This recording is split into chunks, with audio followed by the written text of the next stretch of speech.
Hello, everyone. We're back. You missed us, didn't you? I know you did. This time, however, we're not going to really do a podcast.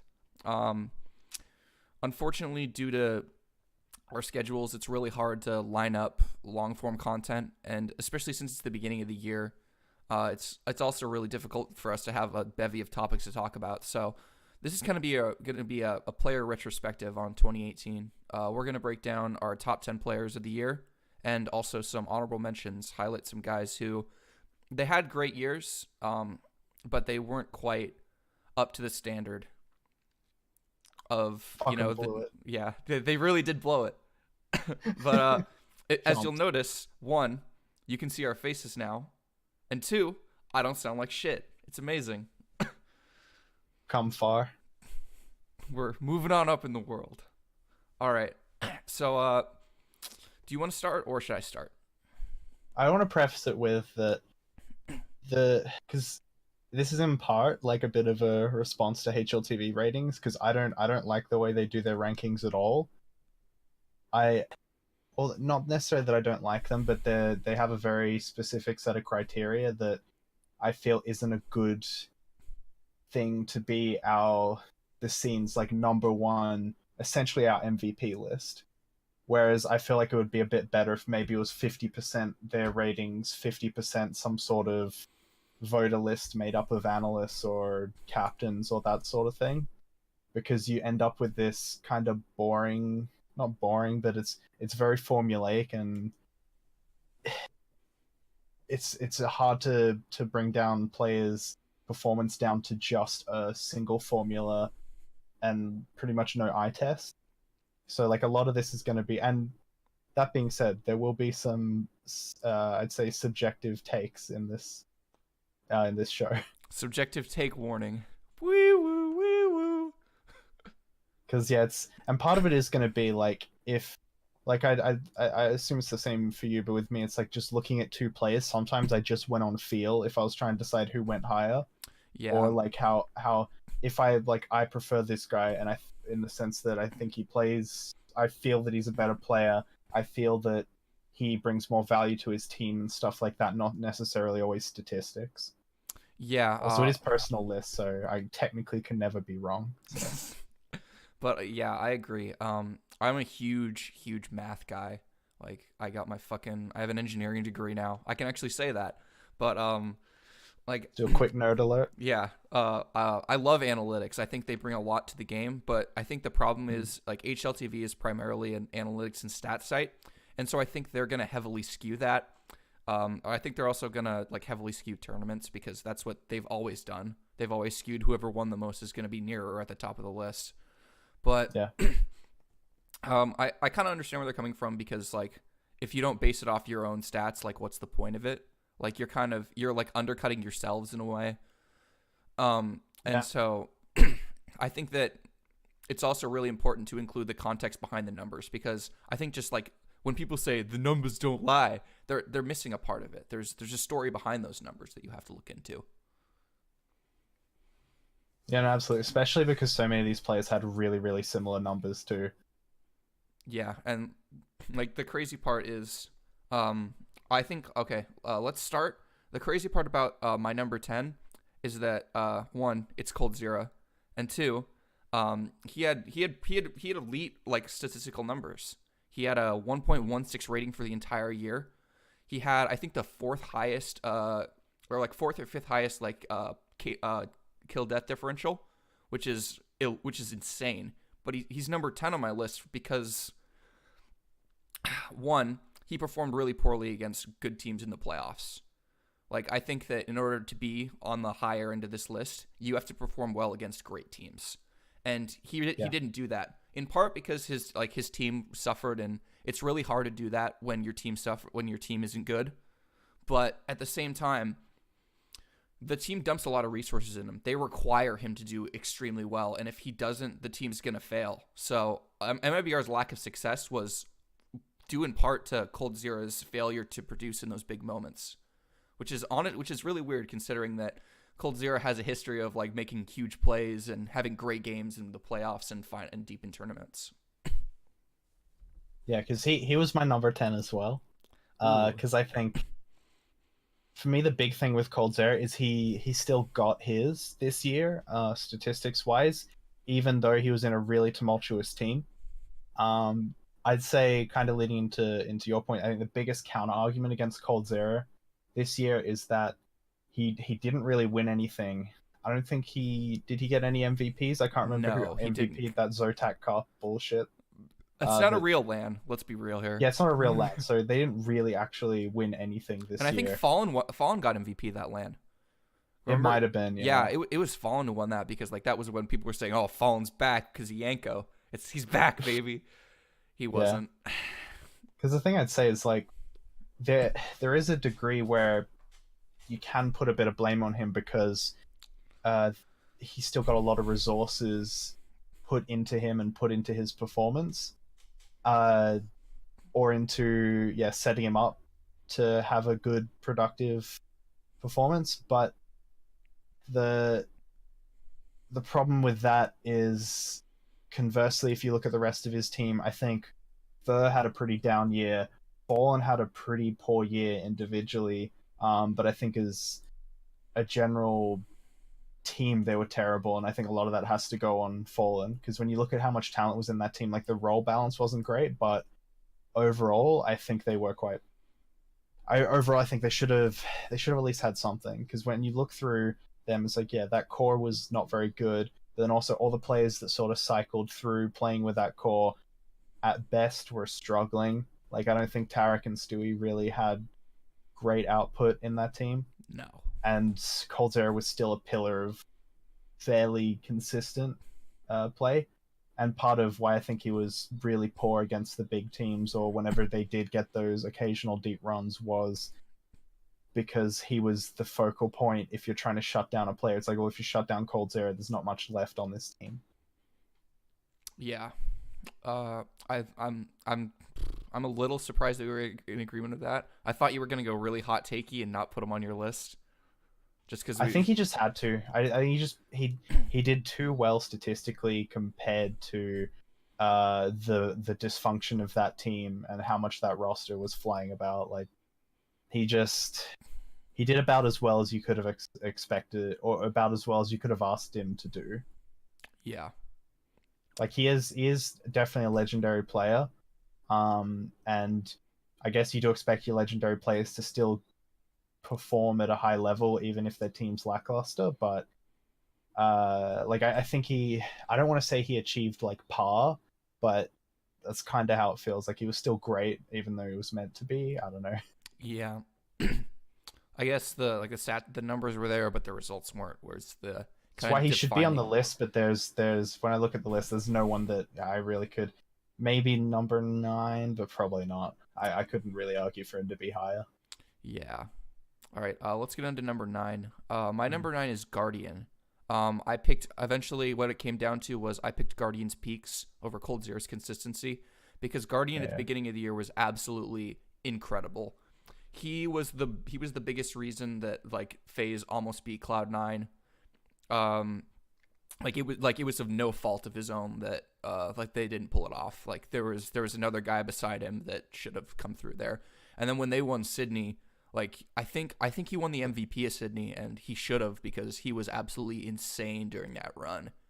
Like just a great absolute wonderful tournament run from Guardian. Out-opping yeah, Device in that final. That was the big key for them because it still went the distance and they needed that edge. Unfortunately, he really tapered off hard towards the end of the year. I think eventually, like not winning the major and like having the constant roster turnover kind of got to him a little bit, especially since he's kind of getting up there in age. So I don't think his heart was kind of in it towards the end. But I mean, yeah. I think he kind of checked out a little bit yeah, towards the end of there, like especially because he knows his head's not on the chopping block. First yeah, of all, in that team, so yeah. But yeah, I picked in the end. I picked peak over consistency, just because the peak was so high. no, I can see that. Like I think people do forget some of the early year stuff he did. Like he was incredible at that major, and I think we talked about him a lot on the show, especially as the not a perfect analogy, but the Kyrie to Nico's LeBron, where Nico was definitely the main carry, but towards the end of a big LAN or a big series, you would often have uh, Guardian stepping up and putting in a huge performance to just carry them over the line, whilst Nico didn't necessarily taper off, but just maybe needed a little bit of a push from his team, and it was often Guardian who gave them that. But yeah, because he actually didn't make my list, Oh, but he really? was one of the close runners up. Like I think he started the year fantastically. Like he was back to at times the classic Guardian you think of in like carrying that fucking the shit out of that Navi team. But for me, yeah, he fell off too hard towards the end of the year. Like I think he was actually pretty bad towards the end in phase. And yeah, there was turnover and that sort of thing. But the reason I chose Cold Zero over him, I think, is because Cold Zero still hit a high level, but I never thought he was bad. Like I very rarely thought he had bad runs of like months or whatever. But I just I feel like Guardian's not even like when you're looking through a lineup and you sort of imagine if you're going against them, like Guardian didn't seem that scary of a name towards the end of the year somehow. Yeah, I can see that. I'm just a person who really does value peaks because like Yeah. it's so hard in esports to be that consistent that long. And so if your peak is that high to me, I think it shows how great of a player you are. Especially if it's for like several months. It's not just like a one tournament peak. Like another player I'll mention on this list. He won't be on the list, but like I'll mention him just out of fucking spite. Because yeah, there was a couple. There's two particular guys in my honorable mentions. One of them is Guardian, who they had some peak moments that were fucking incredible. They just didn't necessarily do enough over the full year to make it for me. So who's your number 9? So my number nine, which this is a little bit of a hot take for how for some people's context with how maybe low he is. But my number nine's Twist, Hmm. because I think he had a really good. I don't know. We don't have rookie years, but he had a really good.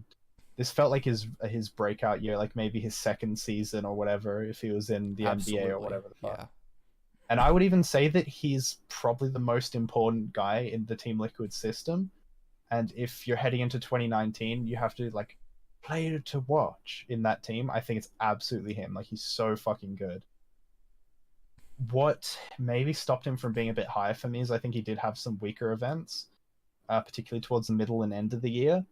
Uh, the problem is like I would be surprised to know if a lot of that's related to the health issues he had.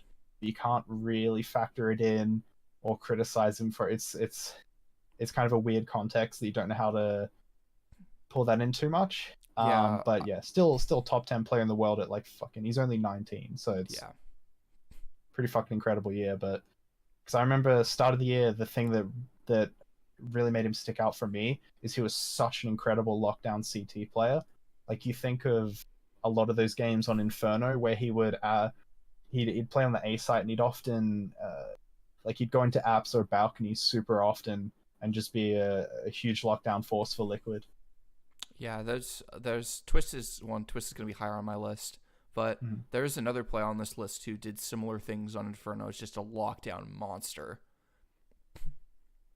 and Yeah, like that's such an important position to play in the game. Like if you like your A side anchor has to be just on lock because like with all the ways you can twist the CT players on Inferno, you have to have a guy where if they have like two or three players on B and they somehow hit A, that lockdown guy has to perform, and Twist absolutely did. yeah. So I think and yeah, because I think that's where he caught my eye the most. 'Cause I always thought like he's a good player, but that's where watching those clips where he really grabbed my attention. Then as he developed, he became uh A do say it all better guy. and better. Yeah, Yeah, now he's like talking about like Guardian before the house, looking across the lineup, how scary a player is. Like I found Twist to be pretty terrifying towards the end of the year, like or where when he was at his peaks. Because honestly, like I think he might be the best raw aimer in Counter Strike right now. I can see that. But like when I was at the Just so major, clean. yeah, when I was at the major and like watching him do that like absolute bullshit CZ clutch on Nuke. Yeah. When they were playing Astralis, like that made me so mad. I was like, "Oh, he didn't deserve that at all, but he's so good." Dude, I was triggered by that because like he was so good in that first half on Nuke that like, and this is speaks to how good his peaks were, and he was like really good in that semifinal. But he was so good that people on like, because I was getting triggered, and I think I saw a Wallaby Beetle doing the same sort of shit where people were like, "Man, this final's so close that Nuke could have gone either way," and it's like, what do you mean? Like, Astralis would play like this perfect best Nuke you've ever seen Counter Strike for 75% of the round, and then every so often, like Twist would like pull out a fucking incredible like play and just dig Liquid out of a huge hole and somehow drag them through a round. I think And then stuff like that where I think like like Twist. he's in a very tactical team, but he when he's going like he just pulls you through rounds at such an incredible rate. Like I think he might be the pick for the next guy to ascend to that consistent elite level, like that top 3, top 5 player in the world sort of thing. Yeah, and we've never had an NA player do that either, what's so Yeah, not over a groundbreaking. consistent run. No. No, I wouldn't say that like there's ever been an NA player who's hit his peaks either. Like, Besides the Tarek era oh yes, the for Tarek that era. one tournament. But like I don't even think any of the players on Cloud9 during that run ever impressed me as much as Twist though. I don't think any Yeah, I'd like, agree. Agree. but Well, that's why like to do a quick, not mean to do a quick tangent. I was a bit confused by I saw some people tweeting about like if Liquid like because they're people are sort of reacting to that last one. If like is Stewie the greatest NA player of all time if they win the next major? It's like no, because he wasn't. I don't think he was the driving force behind them winning that major. no. He Like I wasn't. think it was a really big team effort, but I would honestly say Tarek like is the main guy. But I mean, if you count the final, like Skadoodle was pretty fucking sick. Automatic was sick. Like that was a real like miracle. Everything came down the right time, and you won because of a team effort. Like great, but I still think Twist is by far the brightest talent looking forward for NA. Yeah, like that major reminded me of the 2004 NBA Finals where the Detroit Pistons like they had a bunch of really good players, but none of them were like true superstars.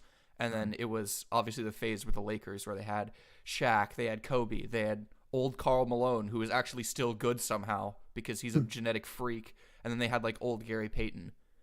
And they got to the finals and then they just got absolutely rinsed by the Pistons. Yeah. I But guess yeah. Enough of trying to take credit away from the mighty Cloud9. yes, as this program has become wont to do. But let's go to number 8. My number 8 is Naf. It's Nafly. Um, I always thought that in Liquid, he wasn't really like the super focal point of the team. I thought that at times Alicia's tenure granted that, and I thought towards the like the middle of the year, Twist became that. But despite that fact, like Nafly had incredible impact over this year. Like he was a great statistical performer. My only issue with Nafly, like in terms of not putting him higher, was um, not necessarily his event to event consistency bothered me. It was his series to series consistency. Oftentimes in tournaments he'd have an amazing like quarterfinals, and then he'd kind of just like not do anything in the semifinals. Like it was a really up and down thing for him, which kind of bothered me. And it happened like the up and down nature of his play was actually kind of consistent, and that's what really kind of rubbed me the wrong way because he'd have really good stats for a tournament overall, but like there just wouldn't be the series to series consistency sometimes. And I don't think I could justify putting him higher on the list, especially over like the next few players. So yeah, I think towards the middle of the year he did have that problem a little bit. But I think the start of the year he was incredible. Like I think towards the start of the year there was genuinely a run where he was like an elite player. Like I think he was one of the best players in the world. Then he towards the end he picked up again as well, and he had a bit more of that or a bit less of that disappearing in those big series or going in and out between series. Uh, so I actually it's not much higher, but I had NAF at number 7. Spoilers, dude. Uh, Come on. yeah, but I had him a couple places because what that's your number 8, 8. right? Yeah. Yeah, 8. So yeah, I had him one spot ahead of you. So and the thing for me is like it was deciding to put him above Twist was for me. I think it was because in the big matches, I think, especially towards, so I think I think Liquid in general had problems with players disappearing in big series and that sort of thing. But and part of that is just like not everyone can frag at once, or when you're playing a really good team, sometimes you just get shut the fuck down. But I think NAF pulled through in more of those big matches and series than Twist did, or really any of those players did. Hmm. Like I think he definitely had a problem with it towards the start of the year, but towards the end, I started getting confidence in him again. So who's your Though number again, I eight? will say I think Twist is more important to their system. I just think he had a better. I think Naf just pulled through at some key times, and that's why I edged him a bit higher. Hmm. So who's your number eight though? So my number 8 was Crims. Mm. So I think he had such an excellent start to the year. Like I talked about, like for most of the year, I think he was just that tier below those elite sort of players. Um, I think he did dip a little bit towards the end of the year, but I kind of have to. I give him a little bit of a pass considering like his team was a fucking mess. Like they kept making roster moves. Players were clearly not happy. They were changing in-game leaders. They were changing out fucking AWPers, everything, and he still stayed pretty fucking consistent throughout that period, even though they didn't make too many big runs. And all the time when they would bomb out of a tournament, he would still put up some pretty fucking excellent numbers. Hmm. Yeah, Crims is gonna be my number seven. Right. So when I mentioned that I had gripes about a certain player overperforming in a final and winning an MVP, it was Flusha. I really think that Flusha stole the IM Katowice MVP from Crims because Crims had Yeah, an I agree. excellent tournament run, and like Flusha had a sick final, like a really like vintage Flusha final, but I like Crims over the entire event was better. Like I was amazed when like he got robbed of that MVP. I do love that it was the most flusher thing of all time to just have like this fucking incredible finals performance and just be like, yeah, that'll do, and then just did nothing for the rest of the year. Like legitimately, he did. I don't think he. I can't think of another good series he or like another excellent series he had at any point. I can't think of No, even like a very good series he's had since then. no, it was that was one of the Like, most and like the worst part is like phase at the beginning of the year. Like I like you forget this because so much time passes just because esports moves so fast. But mm, like phase at the end of the year when they just lost every final they got put in, like that was so frustrating. yeah, they somehow didn't end up with having like an era as sick as that team was at one point. Also, I'm pretty sure they would have won a Grand Slam if they won that final over Fnatic. I And like Fnatic, it was either they would have won that or they would be like one away or something. And then Flush had just like slapped it out of their hands somehow. Yeah, I think they were. I think they would have been one away. And like, Yeah, what tournament did they play against Mouse Sports? They lost. I don't remember what tournament that was. I don't think it was an IEM. yeah, it might. Yeah, I don't know if it was an IEM. I'd have to. We'll have to go back and check. But yeah, I forget, but anyway. Crims was my seven because like that peak at the beginning was so good, and I can't really fault him for falling off because like the team didn't give him anything. It was just a dumpster fire. Like Yeah, when that team just turned into like a Draken hate party at one point, where they're like, "No, we definitely don't hate him," like, and then they were just like trying to kick you as soon as possible. Yeah, that thing was. It was another like I guess it's a common theme this year is like players who did well despite their team being very dysfunctional at times, towards the bottom of this list at least. mm-hmm. But I guess the other thing with Crims is like, we've also talked about this over the year on the show is that he he does not get enough credit for how he's reinvented himself and retooled his game compared to when he was such an excellent player in 2014 2015. Like it's almost bizarre because back then he was seen as this like really really fucking good small side anchor, and now like he pretty much only plays big sites and he's way more aggressive, he's way more dynamic. Like he because it's bizarre, like his best the positions that I think of when I think of Crims right now is connector mirage and a site of Inferno. And like whereas conversely he used to be famous for being like the best B Inferno player and he never fucking goes there anymore.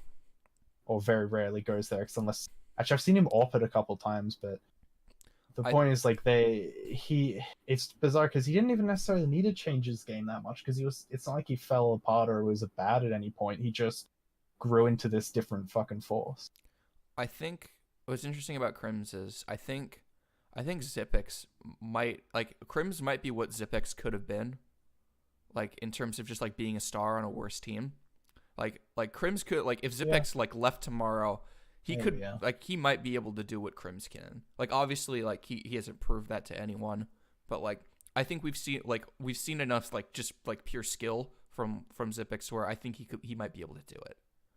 But I do think Crims is a more talented, like a technically talented player than Zipex, but yeah, you could see it is like that thing in the NBA where people talk about like how good would Klay Thompson be if he was the star of a team. And it's like, well, we'll never know, but that's not necessarily a knock on him. yeah, Like these, because Crims does deserve a better team. Like I've said for a while, like he would be sick if they put him onto FaZe. Like that's what I wanted them to do. When I didn't want them to kick Carrigan, but when they did, I was like, if you're gonna make Nico the in-game leader, I really would have liked if they picked up Crims. yeah. Yeah, that way you get the Olaf Crims duo back. Like that would have Yeah. been a great And also you just go storyline. dicks out again Yeah. because Crims like now Crims and now Olaf like with the same synergy would be like, just the most outrageous shit. They would be like, I would like to I would like to see it like in Inferno. They would just push Banana every single round, get 3 kills. Oh man. Oh, we dreamed a dream. Now we just get a Dren in face. A Dren after he'd peaked in 2017 and was not very great on Gambit. Yeah. All right. Now they can't. They lost to Ghost twice. Oh fuck. Oh, what a fucking mess. Yeah, All it's right. fucking rough. All right, let's move on. My number 6 is Twists. Again, since I really do value the peaks. Like one of the reasons that I put Twists over NAF was because I think Twists peaks were more impressive than NAF's. Like despite how good NAF was at the beginning of the year, he kind of flew under my radar like at the beginning of the year a bit, to be honest. But like what I saw from Twists was just so incredible. Like Yeah. it I really can see that. does it really does overshadow like kind of the like he did start the year slow, but that was because he was kind of just growing into Liquid. But like towards the like at the middle of the year, like during summer and basically right up until ESL New York when he won the MVP despite losing, which was ridiculous and Liquid should be ashamed of that. But once he did that, I was like, yeah, this is the first like true superstar that we've ever had in North America. Yeah, he's the like we've had that whole NA savior thing of quite a few times, but I feel like that he might be the real deal. Yeah, Because I think the other downside about NAF is, so when you think of NAF as that player who, like a lot of the time people think of NAF as that player who's going to take hold of a game and go and get like those crucial entries, like especially on Mirage, like sometimes he'll just go on and he'll go and get you 2 kills when you really fucking need it to, like maybe it's like you had a good CT side, but you're getting locked out a little bit. You need a guy who's just going to grab those 2 kills, push you up to like 13, 14 rounds, and get you in prime position to close out the game. And I think Nafly is more so that player. But the thing against Nafly would be they still added Stewie, who is kind of the same guy in concept. mm-hmm. So, yeah, it's like, to me, it feels like, well, if they added Stewie, then they must have felt that NAF wasn't quite doing that enough potentially. Or But like no, I found honestly, I found this like NAF Crims twists like they're my 987. Like I found that really really hard to order yeah, I can see that. because it's so much of it depends on consistency, peaks, that sort of thing. Yeah, I think it was because NAF reached like a high level earlier in the year, and I don't know. Like I think they both had really good peaks. It's just it was I think it is that's one of where I'm talking about like subjective takes where it's just for me it's more how I feel the impact NAF had on that Liquid team. Mm-hmm.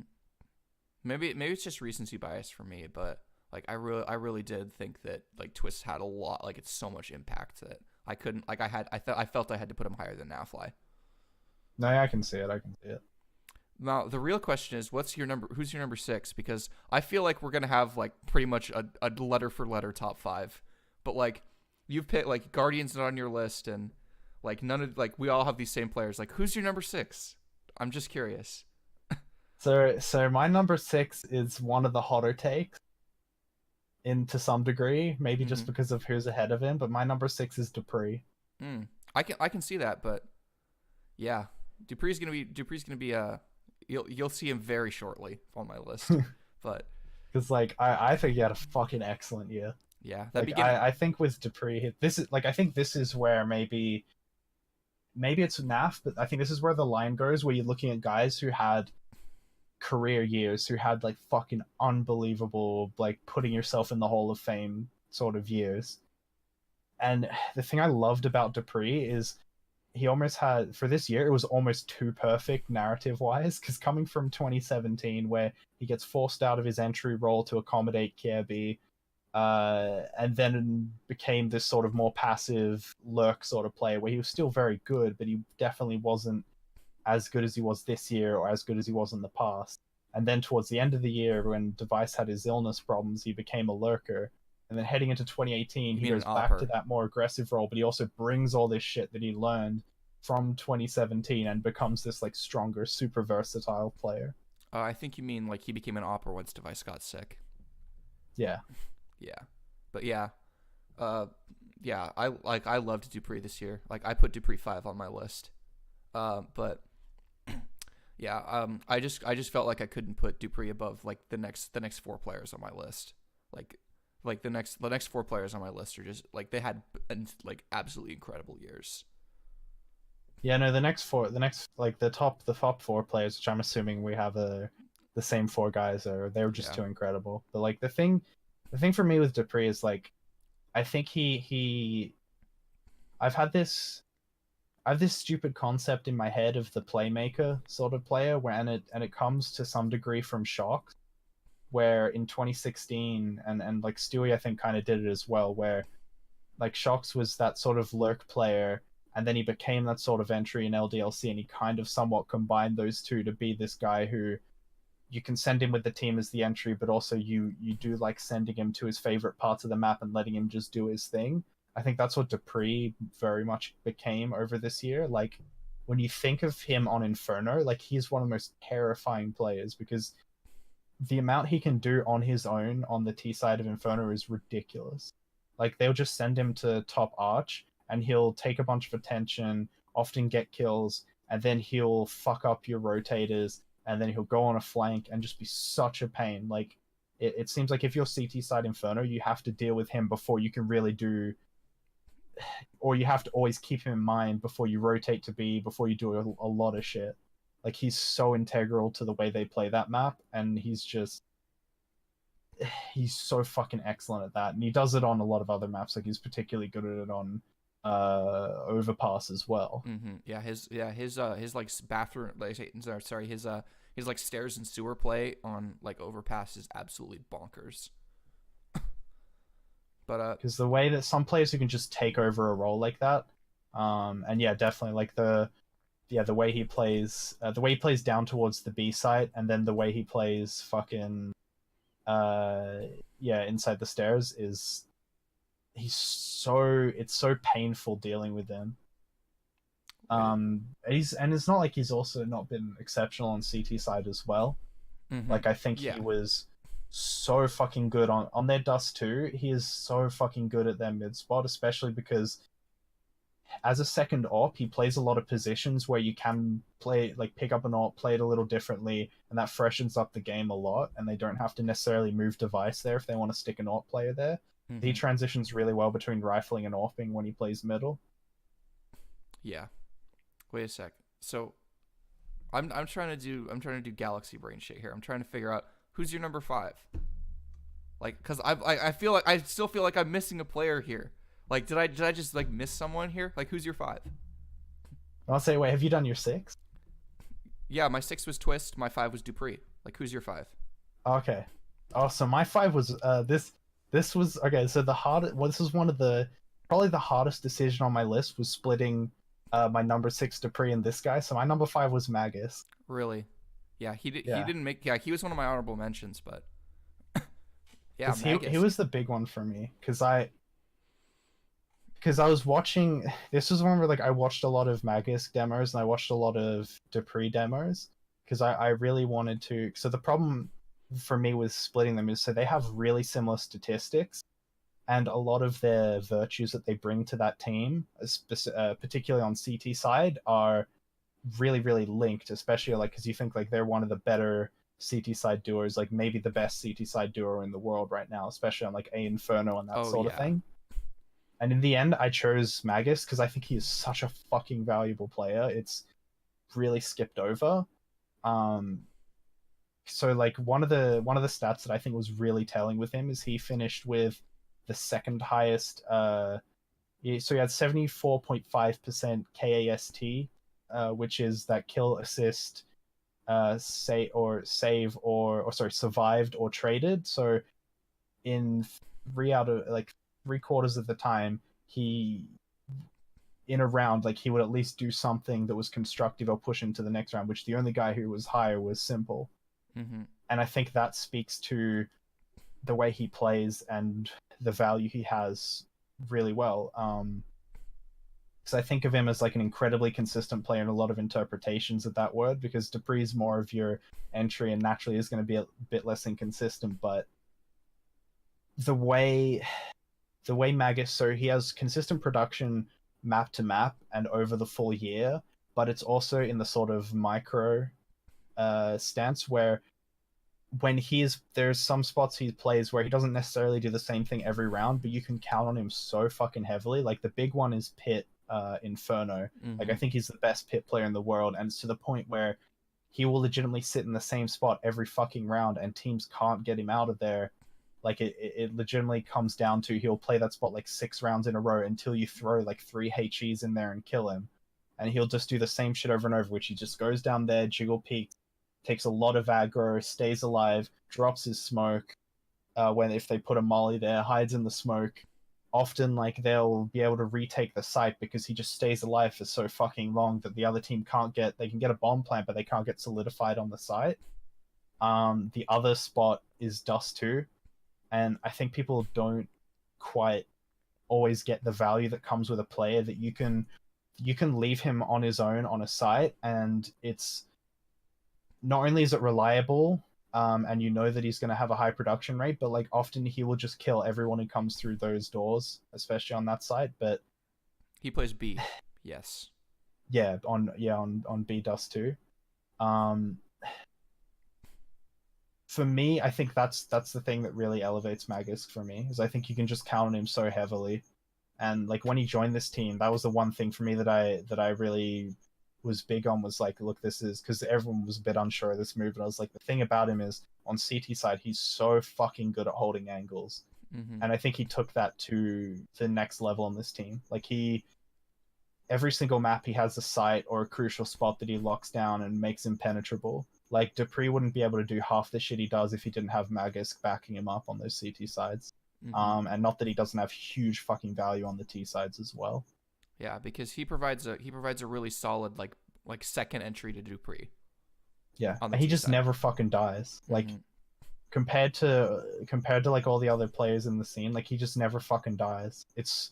He's one of those players. It's just so fucking hard to actually frag him on CT side. He's such a pain in the ass. Like even he's not even baiting or anything. He's just like his utility usage, his movement, his decision making is incredible. Yeah. I listen now that you're explaining all that to me, like I really wish that I did put him on the top 10 because Because for like me, it's looking at, because like when because I think Dupree stands out more, and I mm-hmm. definitely like I completely understand why most people would have Dupree higher. But for me, it's like I think what Magus brings to that team is so fucking sick, and I think Dupree's definitely a more versatile player, like a lot more versatile. But in his role, Magus is so perfect and so good at what he does. Like I don't know how many players would be able to get the same level of production out of the role he's sort of found for himself / Astralis have cultivated for him. Yeah. Like I know this sounds like really really stupid and really reductive, but like I love playing anchor sites when I actually play Counter Strike, and so Yeah. I understand how hard it is because so often you'll get left on an island. You just have to do so much, and like that's even more complicated at the pro level because obviously the players are so much better. They're so much smarter. Like any mistake that you make as an anchor, you will get eaten alive. And Magus, Yeah. like Magus, just elevation to like the new like the gold standard of an anchor player has just been incredible to watch this year. Because I think he might be the best side anchor ever. Like I think what he did this year is it's arguably better than like what Crims did in the past. Like because I just keep thinking of that fucking round against FaZe. I think it was at IEM Sydney where he's playing B side Dust 2, and the like FaZe get some good entries. I think they throw off Astralis as well, and they go B, and he's the only guy there, and he just aces them. Like he just sprays down three in a row, and then just like bursts the next two come through, and it's like, what fucking player can do that? But what player can you see that he's on his own on a site, the fucking cavalry's coming, and you can count on him to get 2 kills and then stay alive? Like that's fucking insane. Like that shit is so incredible. Like you can guarantee a kill and live, and you often expect him to get two and stay alive. Yeah, like Magus is one of the, is like I think probably the best story of the year. Like That's true, yeah. just him coming from the fucking wastelands of that awful optic European mixed team to get picked up by Astralis and just like elevate to this level is it's so great because like I loved watching Magus stream. I thought he was a really like entertaining personality. I loved how Yeah. passionate he was about the game. And like just to see him get sunk so low by a slump and then to get kicked out of North and just like cast off. Now to come back and join like the best team to ever play Counter Strike. It's Because that story about him when he got kicked out of North at that event, like the VP guys, the Virtus Pro guys found him like crying in the lobby with like his head in his hands, and they like pulled him over, had a drink with him, like he's like, don't worry, like you work hard, you'll be back. And like and obviously I don't think he could have imagined that he would have got to this level and done it so quickly. But it's such a great story to look at when you consider like, yeah, that optic team was fucking terrible. Like he was the star of that team, and he wasn't even like, I don't think he wasn't even like necessarily going off super ham in that team. It's just everyone else was dog shit on that team, and he was still performing at a decent level. yeah, which and like apparently like there are stories that oh man, what's it? Config was the number one pick for that Astralis wanted to get once Kirby just like left out of Yeah. nowhere. And like getting Magus was like I guess a consolation prize to them, but man oh man, Yeah. has that consolation prize paid off. Yeah, they got a little lucky there when you think about it, because it would have been, yeah, Dupree more filling these roles, and yeah, Config being that entry guy. And it's like, because it kind of ruins the story a little bit, because I like to think of this genius play from Zonic where he's like, he watches the demos and he realizes what Magus can be in this perfect world, and then he molds him into that player, and he becomes like this fucking all-star. But really it was like they couldn't get Config to go through, and they were just like, okay, he's the next best guy, we'll pick him up, and then it goes this perfectly.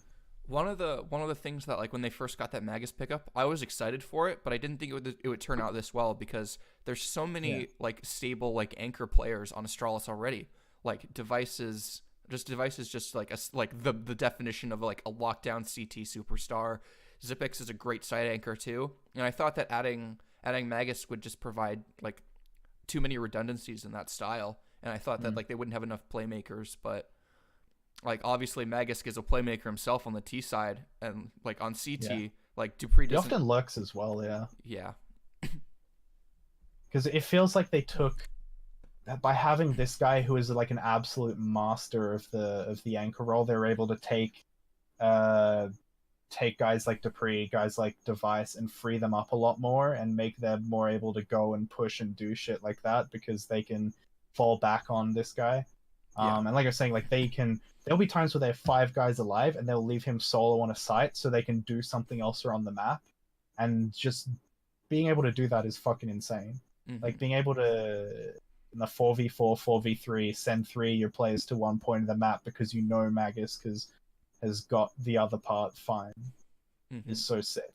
the other thing as well is like anyone who's played matchmaking can attest to the fact that it's hard to put up consistent numbers when you're a small side anchor because like it just feels like you don't see any fucking action and then you just get hit with like four guys and you're dead. Yeah. All right. Speaking of four guys, let's go to number four. Haha. Ooh, Planned segue. All right. My number four, and I assume it's your all number scripted. four as well. What? Oh, it's all scripted. Yeah. Yeah. I assume your number four as well is electronic. Yeah. Had Yeah. to be. Yeah. Electronic at times looked like there were honestly series where he looked like the best player in the world. Like Yeah. that dude is just like a model of just like consistency. He and Simple are probably the best 1-2 punch ever in CS:GO just in terms of like raw skill. Like they're just monsters. Um and like it's also a testament to how great Electronic did because like at the beginning of the year when they first picked him up, I don't think that Zeus knew what he had. I don't think he knew how to use him yet. And so like you saw Electronic had growing pains in that team, and then like when they finally figured it out and they were like, "Okay, yeah, you're better than Flamey. We'll give you more. We'll give you more of what you want." And once he got that, he just like he was off and running. Like they're like Simple and Electronic together were the reasons that Navi even won tournaments because I think that if they didn't have a second elite player, they had so much to overcome, and I don't think they could have done it without him. Yeah, I think because yeah, he definitely did start out a little quiet. Um, I was super hyped for this move because like when I watched him flip side, I was like, fuck, this dude's so fucking good. Like he's I didn't see him becoming this sort of like transcendent super elite tier player, but I did see him as like this guy could be a star for a top team. Like he could honestly be like maybe not a first, but I saw him as being like a second star for like a contending team, like a potential world number one.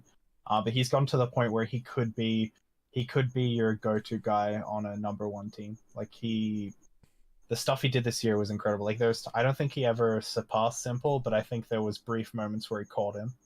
Yeah, I can't say he ever surpassed him, but like he was another like when it comes to like A site Inferno play in that pit, it's Magisk and it's Electronic right below him because Yeah, there were rounds when Zeus went just like ham jabroni on Astralis and drop 30.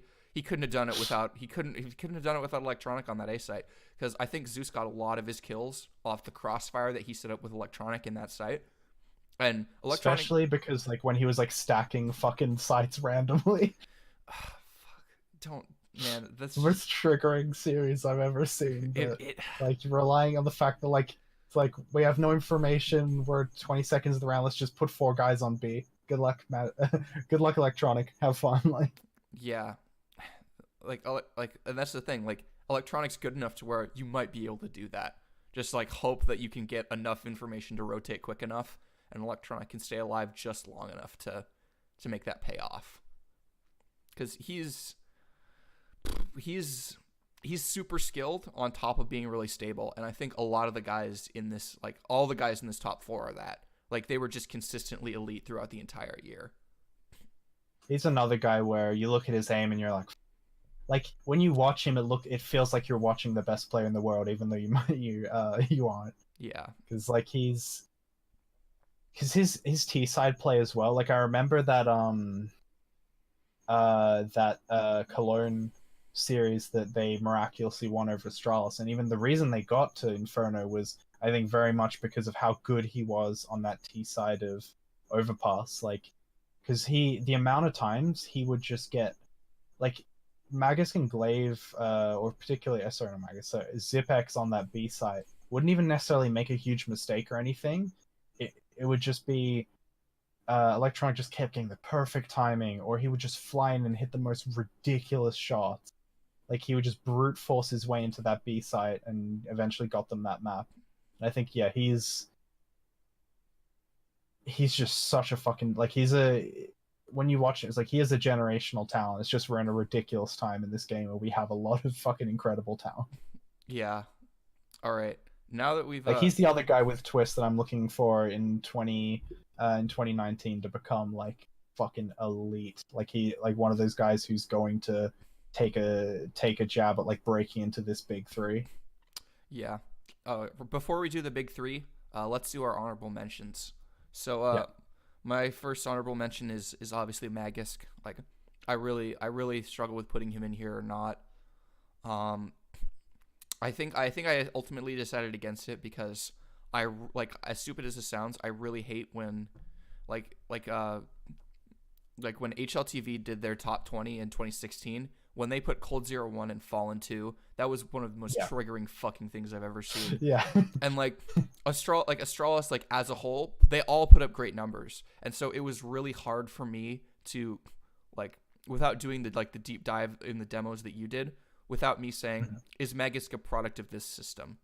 Because Yeah, obviously I think Glaive's numbers are, because yeah. he is Same so, with Zipex to some degree too. yeah, like, it was just really hard for me to, like, make that distinction without, doing like really really in-depth research on it. And honestly, I just didn't have the time for it. But uh I have some other honorable mentions. Sunny. uh Sunny at times looked like a truly elite player in Mouse, and I think he was like one of the biggest reasons for their successes over the course of the year when they had them. But ultimately, he kind of fell prey to that old demon inconsistency, and he really really dropped off towards the end of the year. And I couldn't I couldn't put him in because I felt, well, Guardian had a similar issue, but Guardian's peaks were higher and they resulted in, actual tournament wins over elite teams. And I Yeah. don't think Sunny did that. And Uh, the other demon of your team making awful roster moves and having absolutely no fucking balance or composure for a good solid portion of the year. yeah, that fucking snacks move, man. I want to forget that. I Another mean, the fucking mouse sports accountants want to forget that. So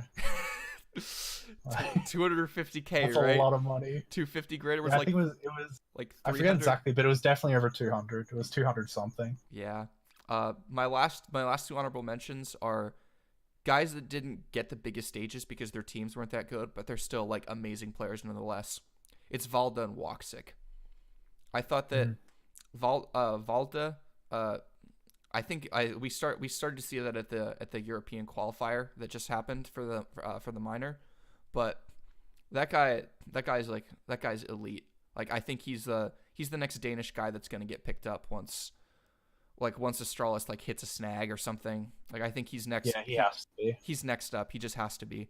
And then Woxic, he didn't play much, unfortunately. I wish I had a larger sample size for him because this It's guy just is, not in good enough of a team. Like it's hard to get visas, yeah, especially with Hellraiser's resources. But Hellraisers aren't good enough for him to really show what he can do. yeah. Like, he has to go to tier 2 lands and just like beat up on like lesser quality opponents. But like the few times that he actually did play like great teams, he showed up. Like, he was really good when he played Yeah, like the mouse and like sports of the drag his world. team Yeah, through that shit. yeah. But Because yeah, him and Issa, like they weren't honorable mentions to me because I don't think they did nearly enough for me to consider them. But they both had really really good breakout years. They just need to be on better teams. yeah, like I kind of took the honorable mentions as like guys who had good enough years to get mentioned, not necessarily guys who are outside my list. Like, I think, Yeah, yeah, I that's true. Yeah, they deserve credit. yeah, I think that Sunny and Magus were the only ones who could have potentially made the list for me. Who are your honorable mentions? So I had Guardian, who we talked about, Valda, who we talked about. Like yeah, Valda's like fucking super for real. Like I still think he had the best play of 2018. Mm-hmm. That 1v5 against NRG, um, on Nuke was like that's probably the best play ever in CS:GO, honestly. Um, and I mean, I guess it's not 2018, but he just put up that ridiculous fucking map against Vitality, where he had like 40 kills and 13 deaths. Yeah, and they Like they he's lost the series too, which is the worst part. Yeah, no, he's the real deal. I also had Oscar on here. Like I think his peaks were fucking insane. Mm-hmm. Um, and he like we've been obviously like pretty critical of him in the past, but I think his peaks definitely deserve some credit, and I think he's one of those players where I feel like this. I don't think he's necessarily going to be on the up in the future. Like I think this is about as good as he gets, Yeah, but it was still a pretty fantastic year considering how fucked mouse sports was. Um, Trying to think if I had any others other than the ones you've named. I also had a Liege actually. Yeah, I think a Liege was very, very consistent, but his peaks were not nearly high enough. Like, Mm-hmm. not nearly. Like, he did disappear a few times as well, unfortunately. Like I said, that's a problem with Liquid in general, had players randomly just not showing up. Yeah. Or all the time, like Tucker in big series. But a Liege, a Liege had. I think he was a really solid player for them this year. It's just he didn't do enough to merit making a top 10 list. Yeah, I Like think Twist and Naf were consistent enough, but also had really super high peaks, and that's what I think differentiates them for me. Like I was never really considering a Leash for the list because of that. yeah, I'd agree. People talk about like a Hall of Fame and a Hall of Very Good. I think Elige probably belongs in the latter. Like No, yeah, that's true. he's Yeah, just a very very good player. Like he's not a guy who's gonna like change a team. He's yeah, a and it guy does who suck can. because I really Yeah. like a Leash. I really think he's a valuable player, but I think he is kind of just fated to be that, like you're saying, just a very good player. Hmm. And that's okay. Like being the third star on a fucking contending team's not anything to be ashamed of. Yeah, look at Clay Thompson. He's traveling to China. He's got like loads of He's the Instagram king of China. models. Yeah, he's the king of China. He just is. Him and Jimmer. All right. I would love to see a Liege do that. Like every like fucking player break, he just just every single time they go up to the first land, they're like, "Where the fuck is a Liege?" And he just turns up on a fucking cruise ship and just like staggers off in like fucking flip flops and board shorts. Just And got a then woman still on each arm. like Clay Thompson still like fucking drops a sick like fucking 40-point game or like 80 something ADR. He's drinking a Bud Light in the post game interview. Just like all these you don't know where he's been, but you see all these clips on Twitter of like him being carried by like these fucking crowds of thousands of Chinese people. Oh man, that would be the life. None of the pressure, all the fame.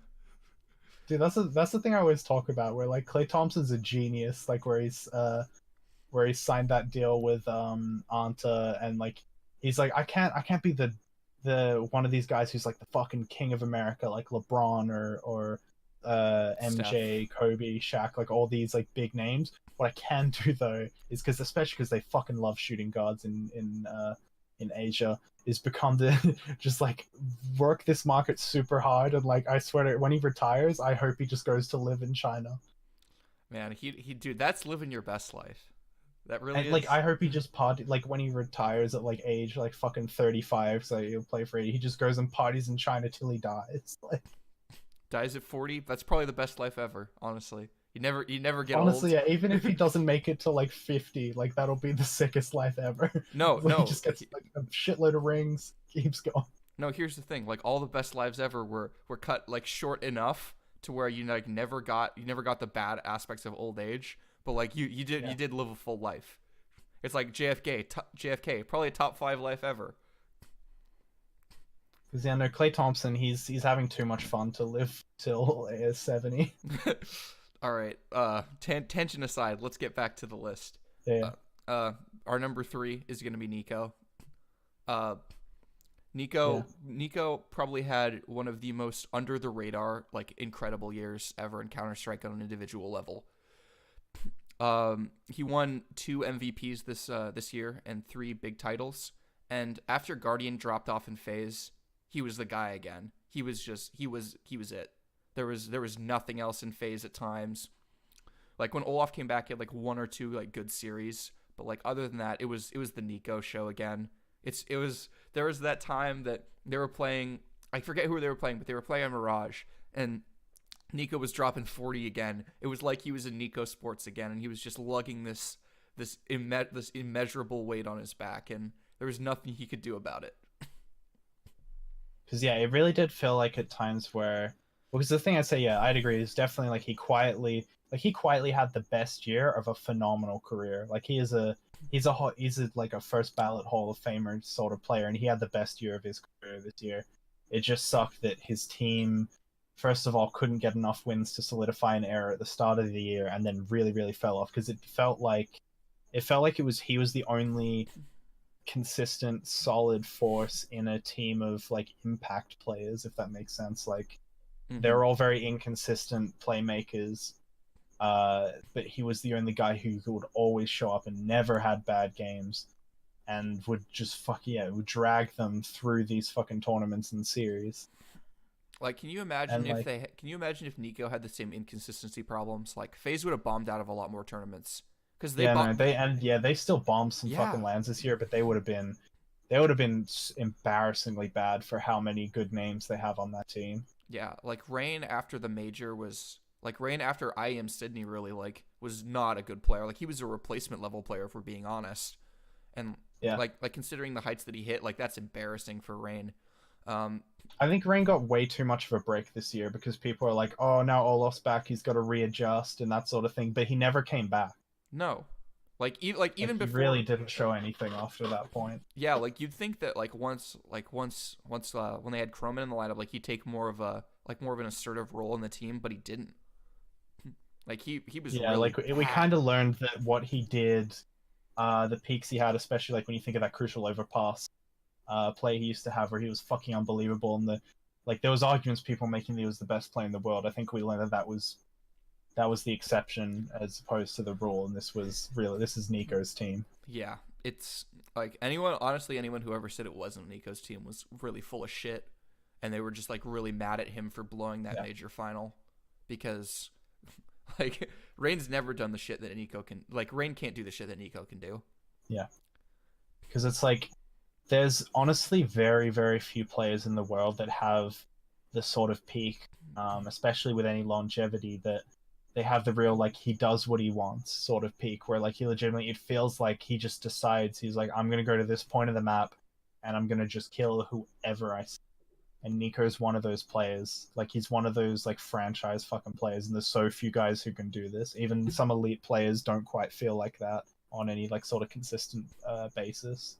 Yeah, I think there's like all like there's a I think like Thorin's one of those people who he loves because we're gonna have the same number too, but um like Potentially. oh but like Device and Nico like there's a lot of people who like there's a lot of people who think like Device obviously had a better year this year, like let's not get it twisted, but like I think there's a definite argument to be made that Nico is like a better player than Device, just because like Nico's like hard carried teams like I think better more effectively than Device can.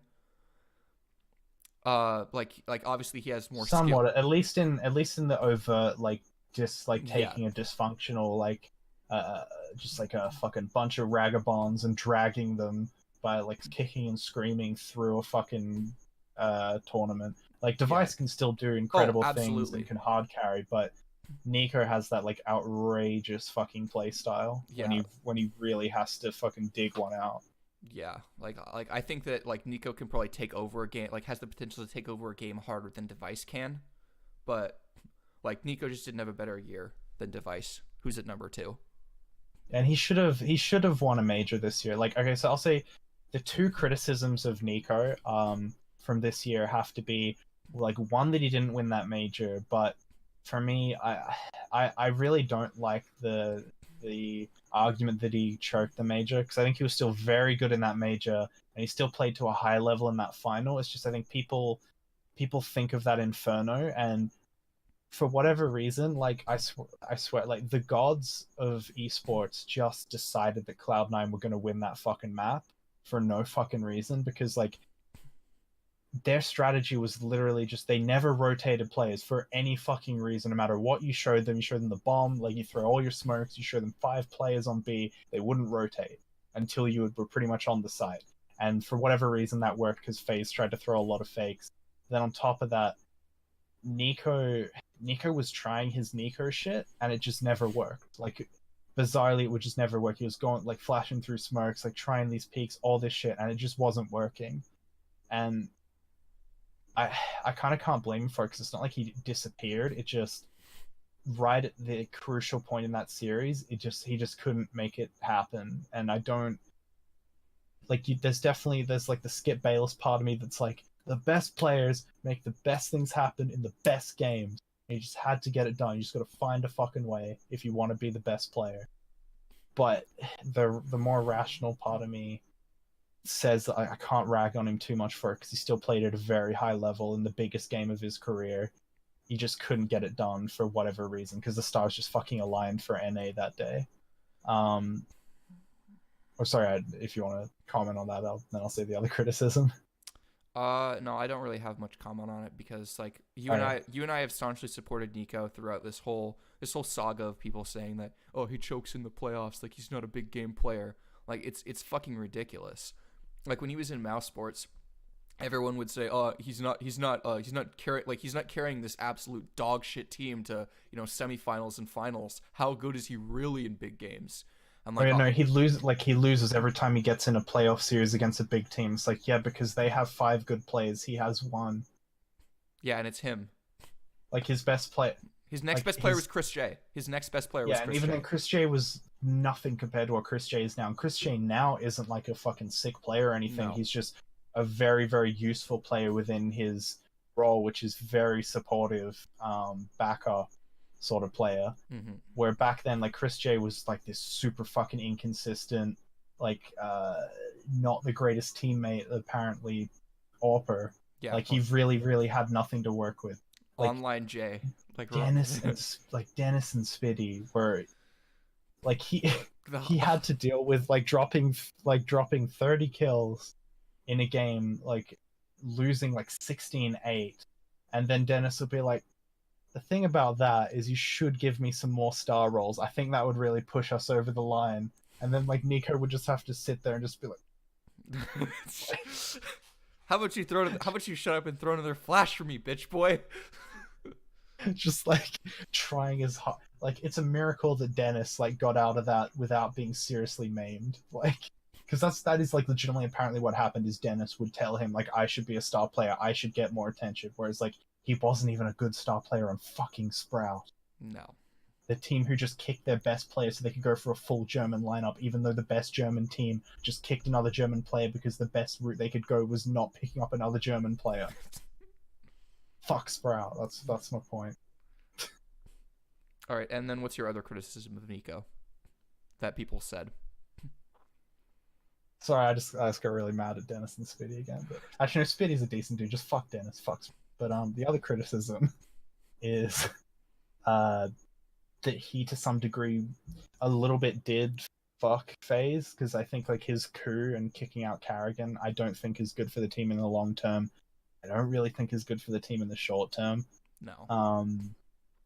I maybe it's harsh and like honestly I hope he does prove me wrong because it's a fucking great storyline. I love him as a player, but I don't see him as an in-game leader making an elite team. I could see him making like definitely a top 10, maybe a top 5 team with him as the in-game leader, though he does have a shitload of talent right now, so maybe. But I just don't see a consistent contender with Nico as the in-game leader because I Yeah. think he was the best option for the 5 players on Mouse Sports in terms of your in-game leader, but for this team, there's too much talent for you not to bring someone else in. Yeah, and I think that like Nico is at his best when he doesn't have to worry about in-game leading. Like in Mouse Yeah. Sports, he was asked to do too much, and there were times where like I think it's gonna come down to like in the NBA when like James Harden and Russell Westbrook had their like MVP seasons where they just had the ball so much and they were asked to do so much that by the end when you have to worry about too many things, your play can dip when there's so much pressure and it's like you're facing So you have to an elite team. micromanage everything that's Yeah, going on while still having full focus on your game. yeah, it's really hard to do that. That's why you and I criticize Shocks every time he takes the in-game leader role back because that's not the best version of Shocks. We've seen it, and it's not him in-game leading. Yeah, or at least the Shocks that's most likely to get wins. Yeah, Yeah, I think that was a bit of Nico's ego getting ahead of how good he is as a player. mm-hmm. It's unfortunate, especially because Carrigan's such a good leader for that team. Because I feel like you don't need like an incredible tactical in-game leader. You just need one of those sort of player guys like that. When we always talk about Tyronn Lue, where he just kept like he just would be like he just had a bunch of stars and he would just be like, wind your fucking neck in, kid. and then get back out there and win me this game. Yeah. And like he didn't have too much tactical input necessarily. It was just sort of a keep this team together, get good rotations, like, but let them sort of ball out themselves. And that's what I think FaZe should be. And that's why Carrigan was so fucking good for this team, is because he was willing to let Nico kind of have a shitload of freedom within the constraints of like an efficient system. Yeah, and I'm worried that Nico is gonna take a hit because he has to worry about so much in this FaZe team. Like, I think he'll still play super well. He just might not get as. I think he'll still get really good production. I think he might not get as deep runs. But yeah, I wouldn't be surprised if either the results of FaZe or the output that he has takes a dip in 2019, which would fucking suck I because honestly he would, should be pushing for #1 next year. yeah, honestly, I like there is a world where the output doesn't dip, but the efficiency does, and I think that's a more likely outcome because I think Nico's too good to not have incredible output. Yeah. It's gonna be like a Westbrook or a Harden season where they're taking so many shots that obviously they're trying to make so many plays happen that you're more like you're gonna have a lower success rate because of how often you're doing it, but like you're still obviously gonna get the production because of the sheer volume you're doing it at and how good you are. No, yeah, I can definitely see that. It's that. That being said, with being critical of like of him usurping his in-game leader, still had fantastic year. Like one of those. Like I'll say this for all the top three. They all had years that would have won you the player of the year, at least in my eyes, and I think yours as well. For the last like 2 years, definitely, probably the last three, Yeah, because maybe four. Like honestly, like these were incredible fucking years put up by yeah, these top players, especially the top two. yeah. Speaking of efficiency, Device was the model of it throughout in all of 2018. Like this, like it was really interesting because at the beginning of the year, Device, like what after they won the major, Device said, "I thought this was going to be the worst year of my career because at the end of 2017 he got really ill. I think he got like IBS, and Yeah, it was. as someone who suffers from a bad bad bowels and like oftentimes you can't control it like just regardless of how well you eat, like it can really affect your play because you're going to feel like shit all the time. You have to take a shit all the time. It's really tough to somehow dig deep and find your best level. And this was the career year of Device. Like he won everything. He won everything. He won a ton of MVPs. He had amazing impact. I think he was the best CT player of the entire year rating wise. Just like a dominant opper, the focal point of probably the best team to ever play Counter Strike. It's like this was the year for Device, and it's kind of a shame that like there's it's fucked up that there's no way you can put him #1 despite all his Yeah, accomplishments. Like you just can't do it. because the way I put it is like he it just sucks for him that someone else broke the laws of reality this year. Yeah, Like he really did put up a truly incredible year. Like to the point where honestly, like he like whilst everyone was getting hype over another guy, like Device legitimately was adding a shitload of substance to genuinely having an argument that he's the greatest of all time in CS:GO. Because like yeah, he got 8 MVP awards this time, which is the most anyone's ever gotten a year, and it elevated him to the point where he has more MVP awards than anyone ever in the history of this game. Not to mention that even the events where he didn't win it, he was always in contention. Uh, and yeah, and yeah, I agree with that. He's sorry, go on. it took superhuman efforts to beat him too. Like in the events that he was in contention for, because the Sydney and Cologne series that they lost, like those teams were on form, like playing the best CS they played all year just to barely edge it out over Device. Yeah, no, he is yeah, like I agree. Like I think that's the one thing that people forget is like he is the fucking centerpiece. Like he is for yeah the greatest CS:GO team of all time. He's the fucking go-to guy on that squad.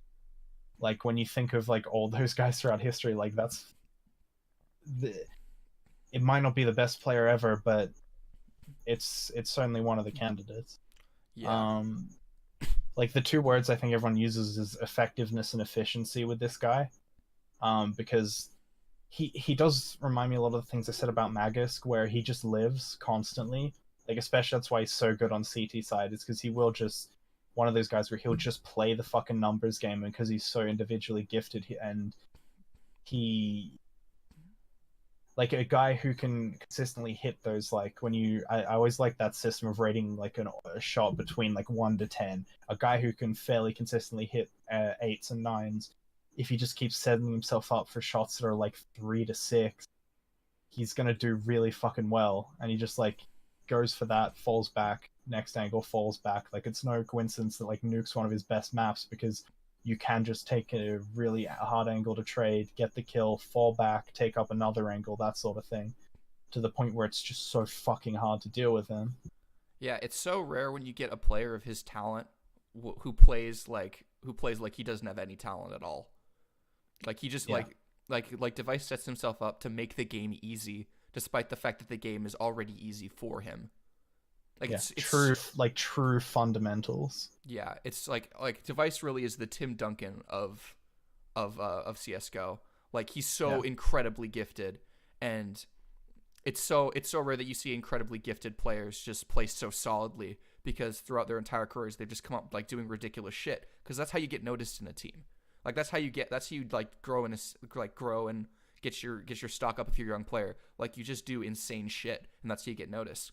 But the thing about it is, Device will always be underrated forever, for all time, because fucking idiots think if you don't make any flashy plays, still to this day, after he just had one of the best years ever, like people still think, you don't have to like you have to be super flashy to be super good. And like Yeah, because sorry, go on.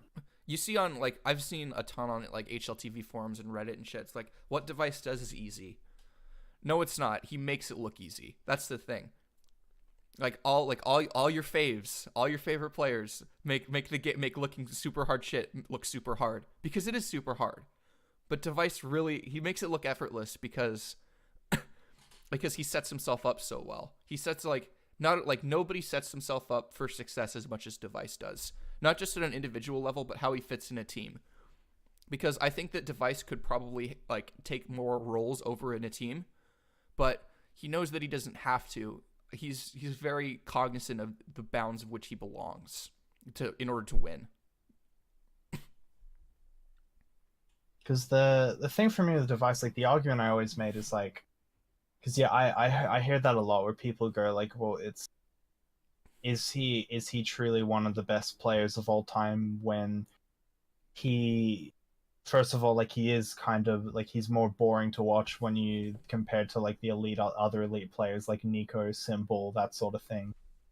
But the way I've been laying it out recently is like, when you look at the raving of coaches, analysts, in-game leaders, people around the scene in general, like we can establish that he is an elite talent. We can establish he's a top 3, top 5 at least sort of player. And the stats frankly just back that up to a huge extent. Not just because of like how good they are, but how you can see how effective, how impactful, how efficient he is. But if he is this effective and it is so easy to do, why has there never been a player like him? Like why? And of course, like if you want to be set up for high percentage plays, like he often is, like Astralis is a great foundation for that. But you can't. I don't think anyone can tell me that there isn't other teams that have enough tactical quality or chemistry to at least emulate that. And it's like no one does it to even a close extent. I don't think like No. the example that I look at is Team Liquid, where they're a fucking fantastic tactical team. They take a lot of stuff from Astralis. They take a lot of stuff from similar sources to Astralis, or looking for similar outcomes. And though they do put a bit more focus on their rifles, definitely, their AWPer Nitro is a very technically good player, but he has a far lower production rate than Device.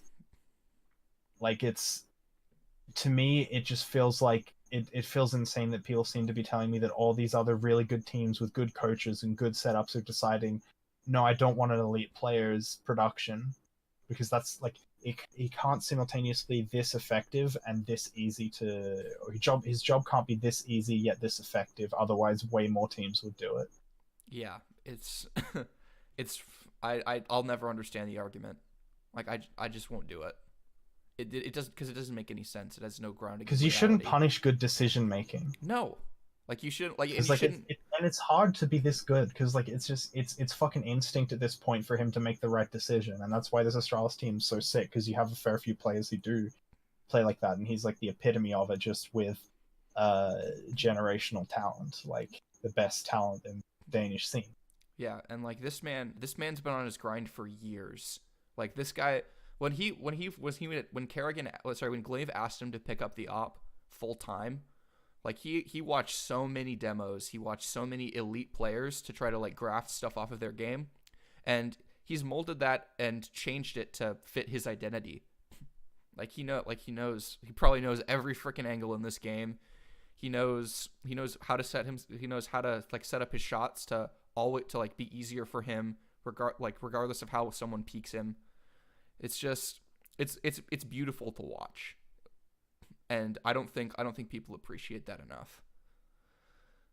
No, yeah, I think yeah, it's he understands every angle in the game, but he also understands every angle that the opponent's trying to use against him. Like his he scouts and watches demos more than most elite players that I've ever heard.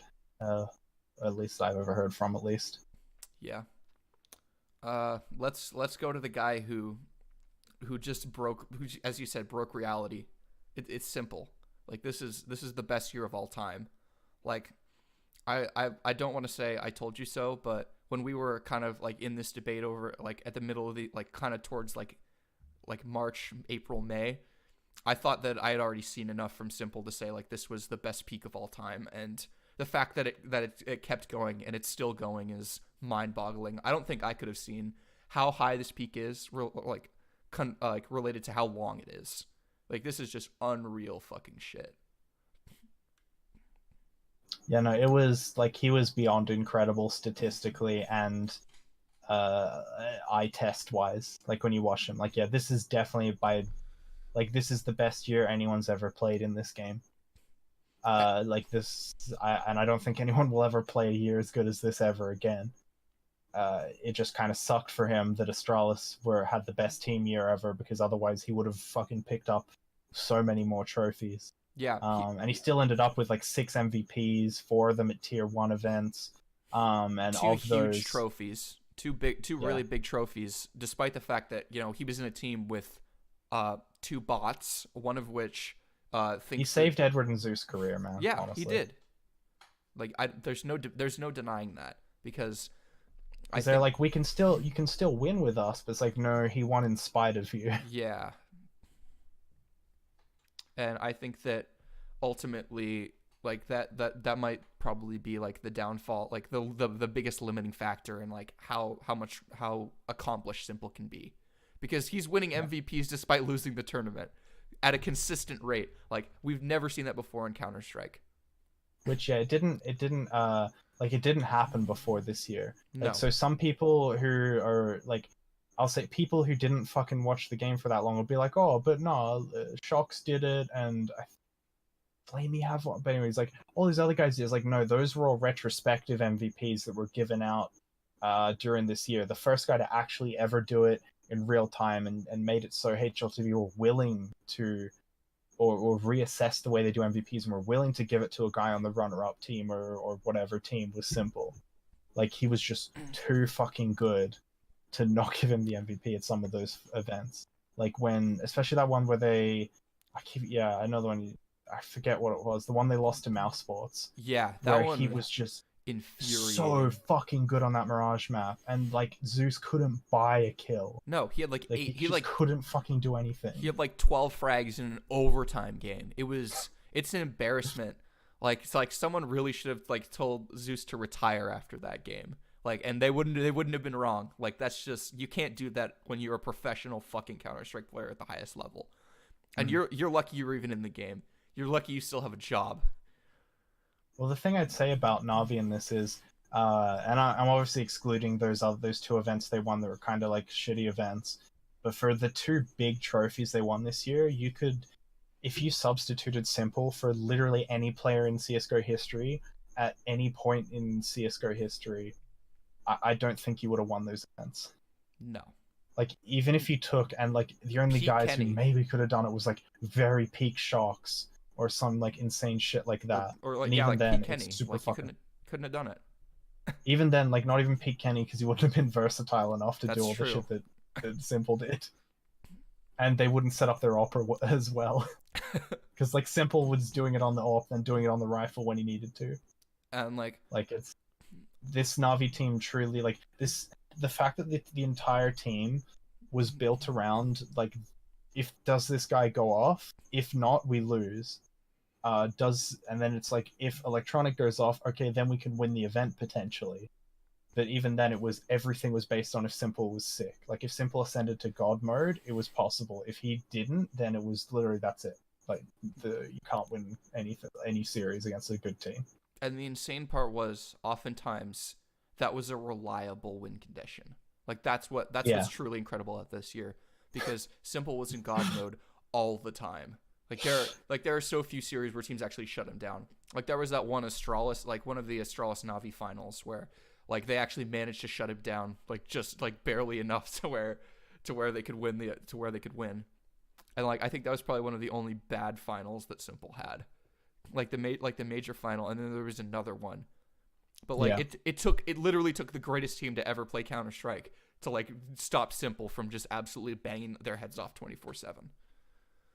Because that's the thing is like Astralis are a fantastic anti-strat team, and even a lot of the time they couldn't shut him down, especially because it's like he was so good you'd take him for granted almost, because like you would watch, like you'd see Navi like under fucking pressure. Like I remember there was like an Inferno game against Astralis where he's down like fucking, they're down like 7-1 or 7-2 or some shit. Astralis are getting rolling and they're on a force buy, and like Simple, like fucking one of the bunch of those cunts have got AKs and he's got a deagle for some reason, and you're like, I bet he gets two, I bet he gets at least one, maybe two, and then he like one deags two guys and drags them into the fucking, and it's like, all right, like you don't even appreciate how fucking good he is, you just expect him to do it at some point.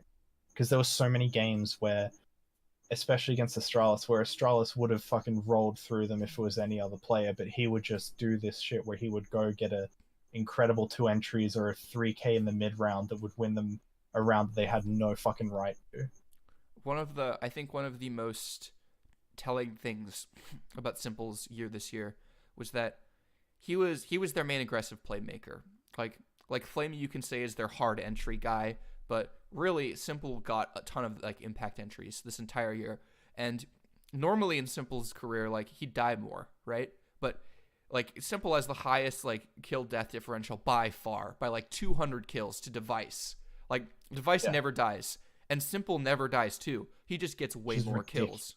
Like the output without the like the high risk that he takes is some, like it's a high reward obviously, but like it seems to make it a mid risk or a low risk play when he gets high reward.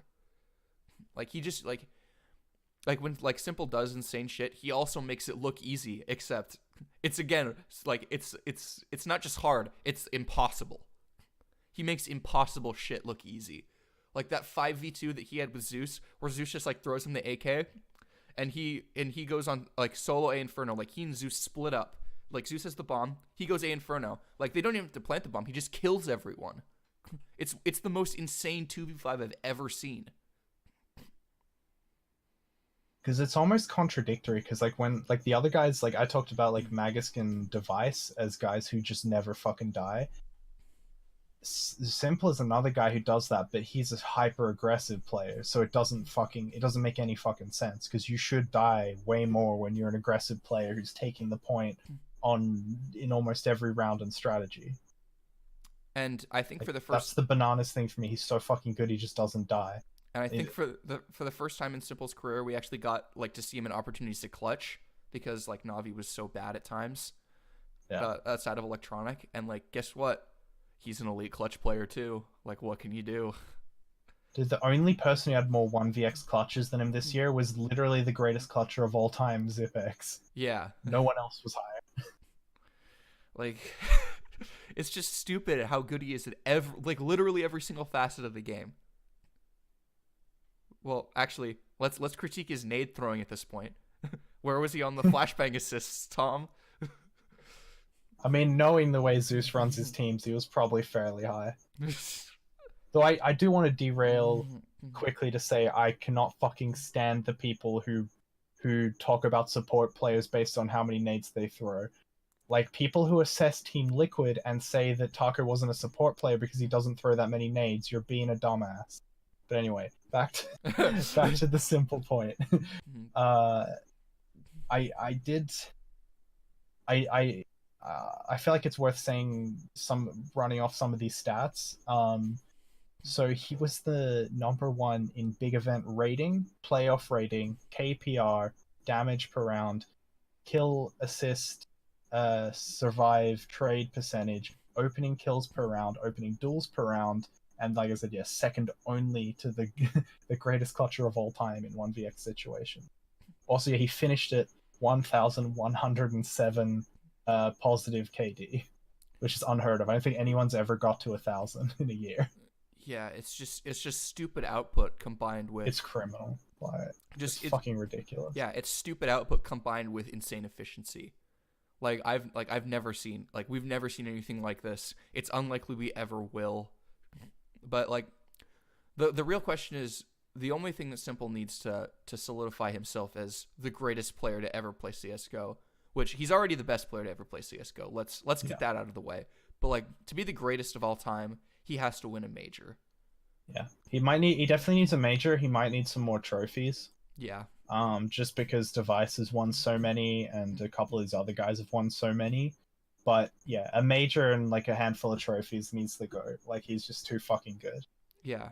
There's like the fact that how good he is at the game can offset a lot of trophies from Device's end. Yeah. And that's especially considering how many of those trophies he won with incredibly flawed teams. Yeah. And it's still crazy thinking back in retrospective that he's never won a major because he's had chances to, but they were all with teams that just weren't good enough. That's the problem. It's never been his fault. Like anyone who says, "Oh, simple's the reason that they couldn't get over the line," like I don't think anyone has ever said that. But in case those people ever exist, when they look back at CS:GO, I really hope that I really hope they just have smooth brains when they cut open their heads in the autopsy. Well, they'd never get to the line without Simple, even if they didn't get over it. Exactly. Like this team without Simple is an out in groups fucking nobody team.